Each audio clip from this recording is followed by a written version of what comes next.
I welcome you to the airwaves here, and I welcome Tony Daunt, the executive director of the Michigan Freedom Fund, who was on Mackinac Island this weekend with the likes of Sarah Huckabee Sanders and Vice President Mike Pence and Education Secretary Betsy DeVos and Congressman Fred Upton, who will join us just a little bit later.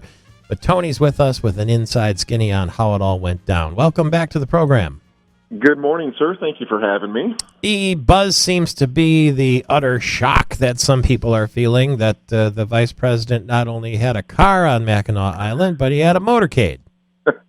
I don't know if I can think of a more ridiculous, fake outrage story in the recent past than this one. I mean, in this idea that it's because he's afraid of horses and all this nonsense, people should have a little bit more, they should have better things to do with their time than be fake outraged that they were taking care of the security of the vice president on an island.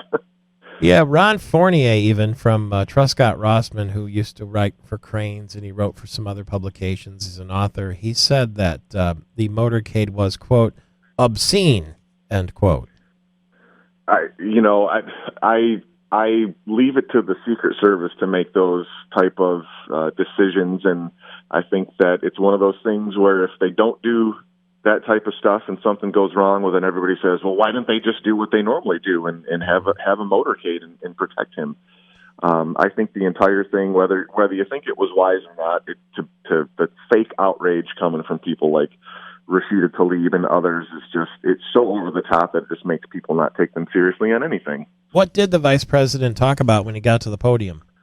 Well, he just kind of let everybody know what the Trump administration has been doing, talked about the fact that the economy is humming along and that we've got, there's a real choice facing people next year in presidential, and it's between the silliness and left-wing, left-wing progressive radical policies from the Democrats on the stage and kind of the steady hand over the economy that's being provided by the Trump administration.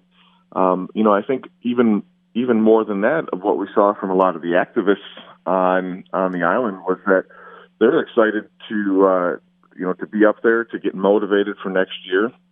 And they're ready to go to bat for this legislature, the state house and state senate, that have been delivering on the promises that they made as well, from reducing car insurance rates to, getting a budget to the governor, and let's see if she signs it. Bill Schuette put a little tease out there. He said, I think you're going to see me pouring more coffee in the future, and that indicates a run of some sort. There's been this chatter for several months now that he may make a decent candidate for the open Michigan Supreme Court seat.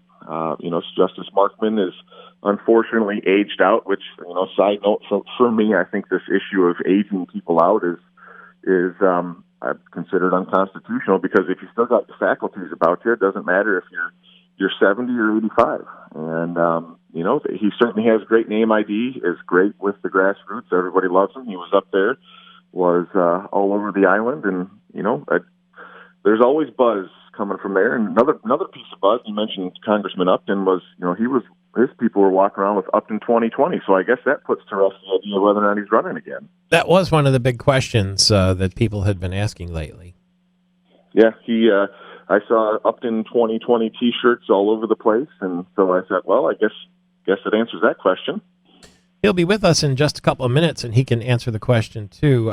One of the comments that came out of one of the panels here was that while there are some voters who are put off by Donald Trump, they're even more put off by the far, far left claims of some of the Democrat candidates, who, by the way, were all on not two of them, Elizabeth Warren and Joe Biden, the front runners, were on the picket lines with the UAW workers this weekend. Well, yeah, and I think that's a fair point that was made on that panel. I didn't hear it personally, but I think you hear that repeatedly among people, in the Republican Party activist space, but also people in the middle, the moderate middle, that there are a lot of things to be upset with Donald Trump and the way he conducts himself, and I'm not here to litigate those types of things, but it's very true when you have the claims the radical policies, the expensive policies coming from the Democrats, not just one or two of them, but virtually all of them, it makes people think, well, I may not like the way Donald Trump tweets, but at least he's not going to, give us open borders and free health care for illegal immigrants and a, $17 trillion climate policy that doesn't do anything to address the problem. Speaking of unions, also, Greg McNeely said Secretary DeVos gave a rousing talk. Indeed, it was a wonderful speech. She hit all the notes about the importance of having choice in education and letting parents be the key deciders in what's best for their child, and that we shouldn't be beholden to the special interests. We shouldn't be beholden to the union bosses, the education union bosses, because they've got their interests at heart, not the interests of children and parents. And, Secretary DeVos has been doing wonderful things in Washington, allowing, putting policies in place that allow parents to make those choices and take it to people regardless of their zip code. Was Sarah Huckabee Sanders entertaining? I missed that one. I had some other dinner plans, but from what I heard from everybody there, she was great. She gave a speech that was at times, funny and entertaining, but also very moving. I know she talked about, having visited the Holocaust Museum with her father, and a friend of mine who was there said that there wasn't a dry eye in the house when she was done with that anecdote. And so I think she's a powerful figure and has done, she's a strong woman. And, unfortunately, the Democrats like to take shots at her because she's a strong woman, and they don't like to see that from people who are conservative and who are Republican. Speaking of strong women, just 30 seconds left, but did you see there's an Impeach Whitmer petition out there? I didn't see that. I saw a lot of things being circulated, but not that. So that's a surprise to me, but I guess if she's going to veto the budget here in the next couple of days, I'll be signing it too. That budget is coming Thursday. Tony Daunt, how do people find more information about the Michigan Freedom Fund? MichiganFreedomFund.com. Sign up there, and we'll start sending you our Front Lines of Freedom newsletter. Totally free, and it comes to you every week from Tony Daunt, who comes to you through the airwaves on radio stations all across the state of Michigan.